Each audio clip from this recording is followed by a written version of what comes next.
el artículo 258 del capítulo 3 del depósito y préstamos mercantiles del Código Bustamante. Saludos cordiales, abogados, soy Darín Nestroza y pues me toca exponer sobre esta parte.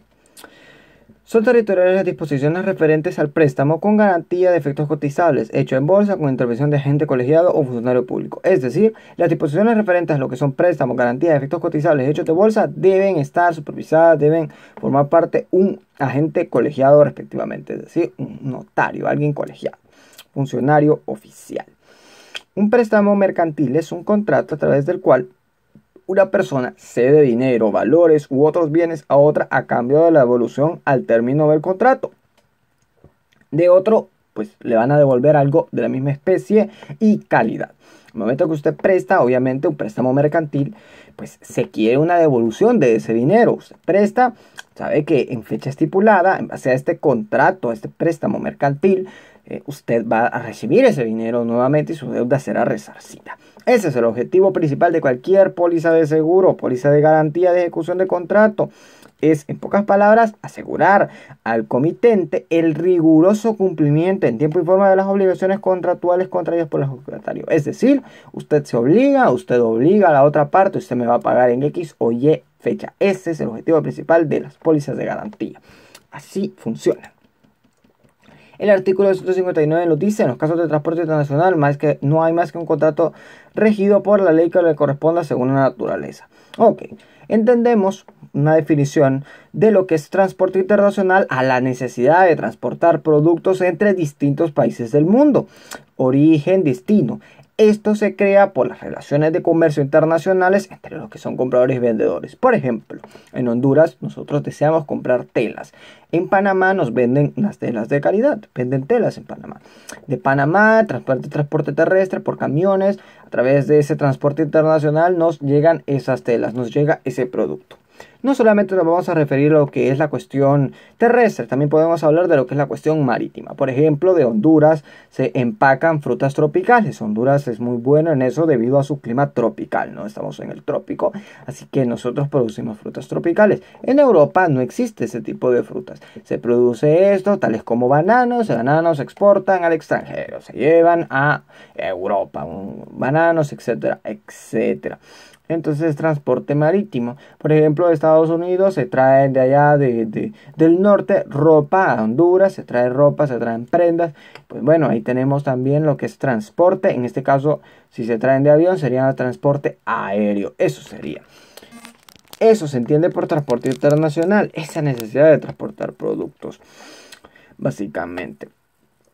El artículo 260 nos habla todavía de lo que son los transportes. Los plazos y formalidades para el ejercicio de acciones surgidas en este contrato, lo que sería el contrato de transporte, y no previsto en el mismo, se rigen por la ley del lugar en que se produzcan los hechos que las originen. Los hechos que originan estos imprevistos, estas cuestiones son, pues básicamente, el lugar por donde se rige la ley, básicamente donde se produzcan los hechos que producen estas acciones no previstas, se producen en Honduras, pues se van a regir en base a las leyes hondureñas. Así de sencillo y así de simple. Vamos a seguir. El artículo 161 dice: el contrato de seguros contra incendios se rige por la ley del lugar donde radique al efectuar la cosa asegurada. Ok, vamos a dar una pequeña definición de lo que es el contrato de seguro contra incendios. Un contrato de seguros contra incendios, como su misma palabra lo dice, es un contrato diseñado para o creado para cubrirnos en contra de un incendio. Si ocurre un incendio en nuestra casa y el contrato de incendio, seguro contra incendio, rige, ¿no? Ahí el contrato entra en acción.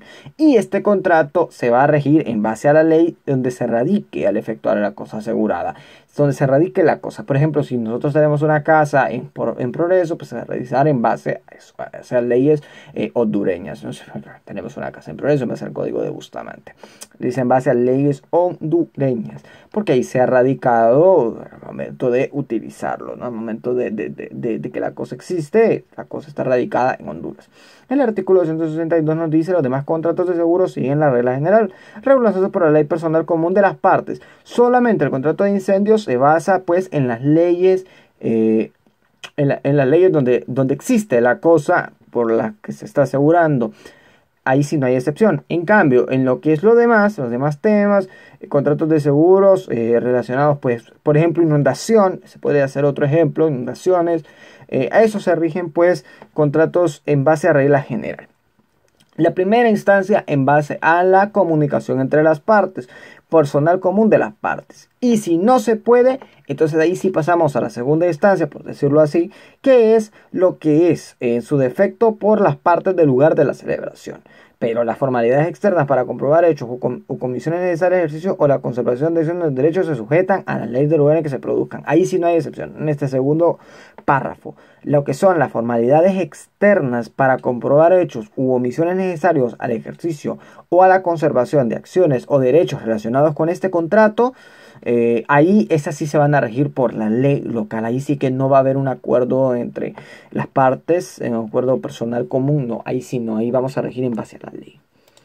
Ok, el contrato de seguros. Una pequeña definición de lo que es el contrato de seguros a nivel general. El contrato de seguros es el acuerdo por el cual el asegurador se obliga a resarcir de un daño, a pagar una suma de dinero a otra parte, tomando al verificarse la eventualidad prevista en el contrato a cambio de un pago de un precio denominado prima por el tomador. Por ejemplo, nosotros tenemos un contrato de seguro vehicular. Nuestro auto está asegurado.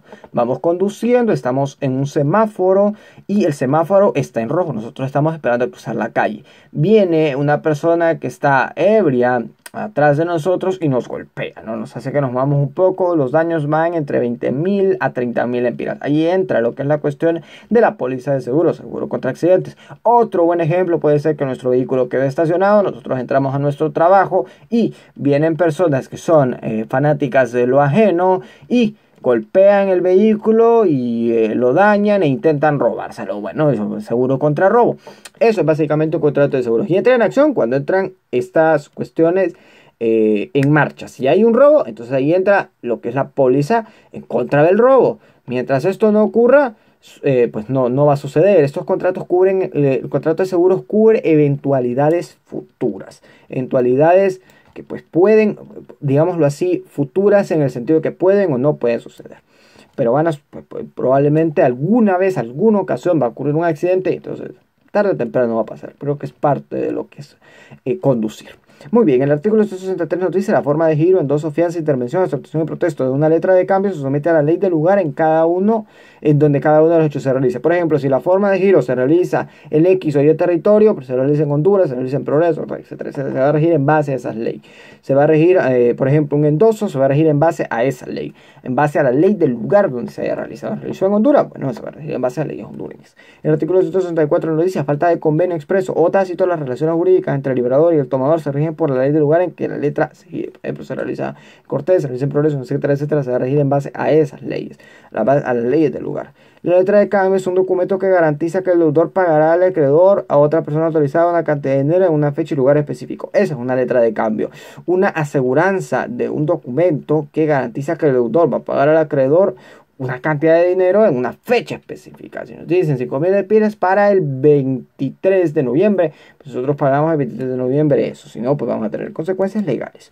El artículo 165 nos dice, en igual caso, las obligaciones y derechos entre el aceptante y el portador se regulan por la ley del lugar en que se efectúa la aceptación. De igual manera, aquí vamos de nuevo con lo que es respecto a la ley del lugar. Priva la ley del lugar. El artículo 166 nos dice, en la misma hipótesis, los efectos jurídicos que el endoso produce entre endosante y endosatario dependen de la ley del lugar en que la letra haya sido endosada. De nuevo, cuando nos referimos al endoso, ocurre en el lugar donde hayamos endosado, básicamente, ahí eso es lo que se va a aplicar. El endoso es una declaración pura y simple puesta en el título de valor por el cual su tenedor legitima a otra persona en el ejercicio de los derechos incorporados al título. Eso es básicamente la definición de endoso. Vamos a concluir con el artículo 271. El artículo 267 nos dice, la mayor o menor extensión de las obligaciones de cada endosante no altera los derechos y deberes originales del liberador y tomador. Es decir, extensiones o obligaciones de los endosantes, eso no va a tener nada que ver con los deberes y derechos originados del liberador y el tomador. El artículo 168 nos dice, el aval en las propias condiciones se rige por la ley del lugar en que se presta. El aval es un contrato, una pequeña definición, de fianza en el derecho cambiario. Es decir, no es una obligación, básicamente, si no se puede con la persona que se prestó, pues vamos con el aval.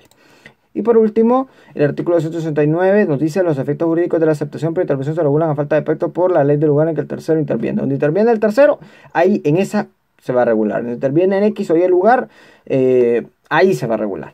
El artículo 170 nos dice: los plazos y formalidades para la aceptación del pago y el protesto se someten a la ley local. De nuevo nos hace referencia a lo que son pagos, los plazos y formalidades para la aceptación de un pago y los protestos. Ahí básicamente se somete a la ley local. El protesto es una figura notaria que permite dejar la constancia de que el título de valor, en este caso una letra de cambio, no fue pagada por el girador aceptante. No hubo un pago entonces. Entonces ahí con ese protesto nosotros dejamos una constancia. Mire, no hay pago, esto es un protesto, esto no es posible, se han acordado fechas, la persona ha incurrido en mora, etcétera, etcétera. Y el artículo 131 nos dice: las reglas de este capítulo son aplicables a las libranzas, vales, pagarés y mandatos de cheques. Básicamente el pagaré es una especie de promesa de pago, para tener una pequeña definición de lo que es ahí la cuestión del pagaré. Y estos artículos y todas estas cuestiones de las reglas del capítulo pues son aplicables a esto. No lo menciona explícitamente como deben ser aplicados, pero en base a que son cuestiones un tanto parecidas, se pueden aplicar. Muy bien. Muchas gracias, abogado, por su atención.